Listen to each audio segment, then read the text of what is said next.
Water poisoning in the UK, Camelford, North Cornwall, 1988.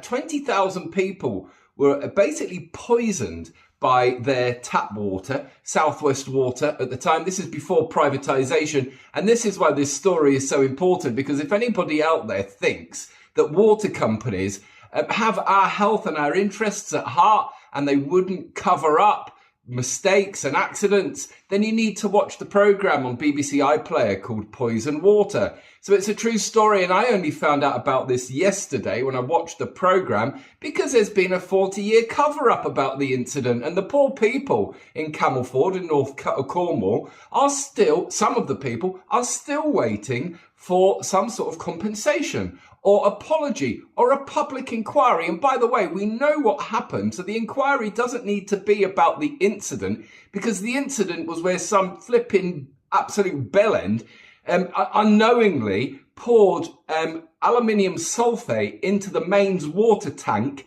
instead of one of the filtration tanks that uses aluminium sulfate to clean dirty water.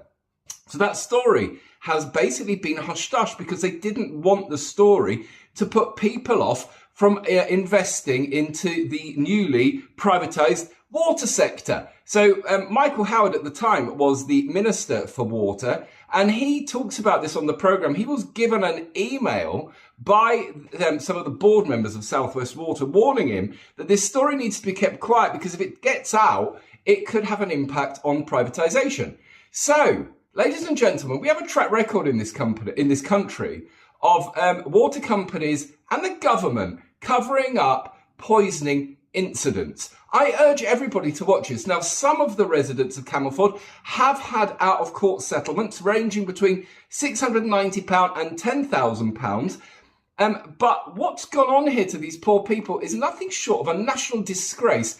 And considering now I'm heavily involved in the water platform on social media, I'm going to be adopting this now as one of my new causes, because I couldn't think of anything better to fight for than the poor people that have had their lives destroyed by greed, incompetence, and again, led by donkeys, because this is another example of complete and utter greed. And it just shows. It shows where we are in the food chain and how disposable we are. And that's why now, with the advent of social media, we now have platforms and voices. And I intend to use my platform and my voice to make sure that the poor people of Camelford in North Cornwall get compensated properly and have proper health screening, so they can see there's one